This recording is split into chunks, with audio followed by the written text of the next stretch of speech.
ข่อยมานั่งอยู่นี่ทั้งเรายาสุราเบียร์ตื้อ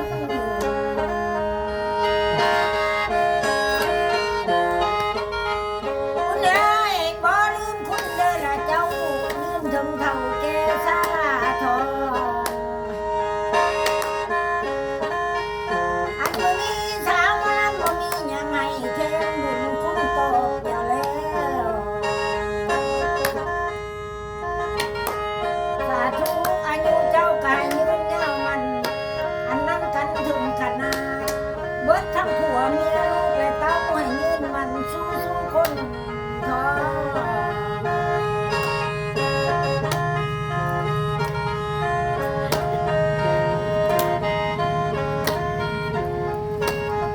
คุณเอ้ยเช้ามาลำใหม่อันเชิญเยอะมากินข้าวเยอะเหนียวเราจำปาเด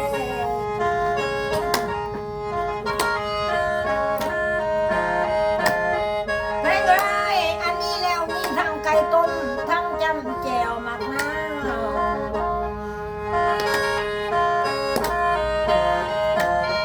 สายใจมีทั้งสาวงามพร้อมนาราอันบ่าวงามพร้อมพังดำผู้ดีค่อยแง่งเหนียว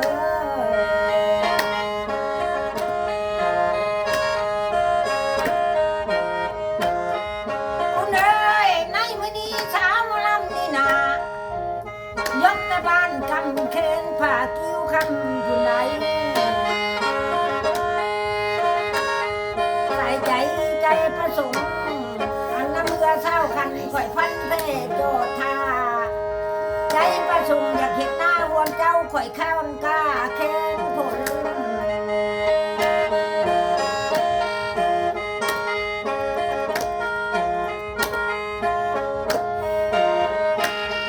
คุณเอ้ยบ่าวหมอลำเมืองไสบัวทองมาในมื้อนี้น่ะล่ะสาวหมอลำนี่เอียงมาข่อยกระโตเอานะสาลีกามาข่อยกะสิโตอันนี้แล้วคันมาลกบอกเขาตุ้นวันนี้ค่อยบ่มืออะไรเด้อโอ้โห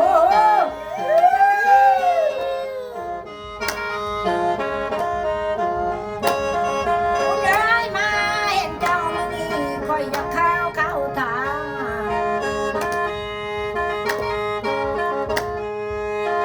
อันนี้มั่งคือเจ้ามีสองแล้วหรือบ่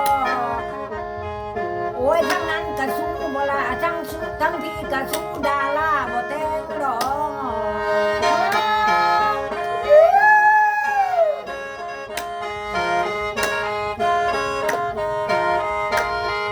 คุณเอ้ยคันเจ้าบ่มีเมียซ้อนข่อยเมื่อคอนหาบกะตานำได้แม่บ่าวเมืองไสบัวทองอันนี้แหละข่อยยันเมียเจ้าข้าถือผ้าไล่พันอันนี้สาวหมอลำบ่กลัวเกณฑ์ย่านน้ำกระเทวก้นลูกไก่หยังนะโอ้ยบ่าวเมืองไสบัวทองข่อยยังกลัวเกณฑ์ย่านนั่นล่ะ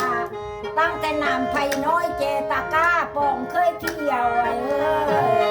โอ้โห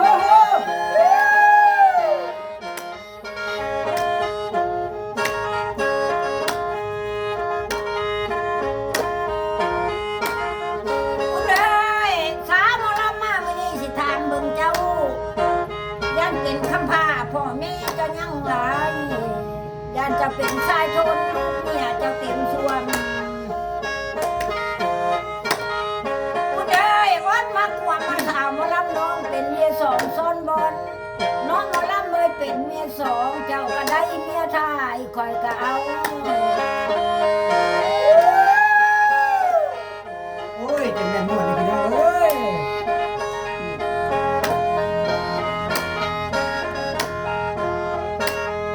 คุณเอ้ยมาวันนี้นะล่ะสาวหมอลำสิเถมพ่อในใส่โยอยู่ทรงโอ้ยเดี๋ยวเจ้าอยู่นี่ให้อยู่เป็นสุขเวลาอันตรายภัยทุกคนตายอย่ามาใกล้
เต็มใจบัดงานบุญ อัน นี่แห นี้ ละ แล้วมาเห็นเงินบังไสขออาเห็นหายหอนเจ้าบ่มีแนวคองให้ลูกทองขออยากวานลงเด้อันนี้แล้วบ่เมืองไทยบ่ทองบ่มีเลือกเลยแค่แห่น้อยอยากวานลงโอ้โห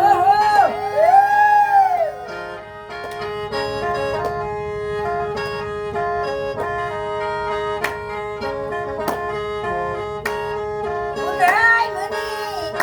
สาวหมอลำสิได้เดินไปนาแล้วเด้อ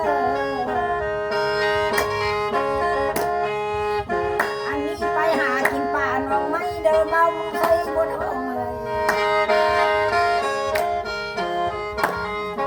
เดโชคที่ใดบ่มาน่ะล่ะ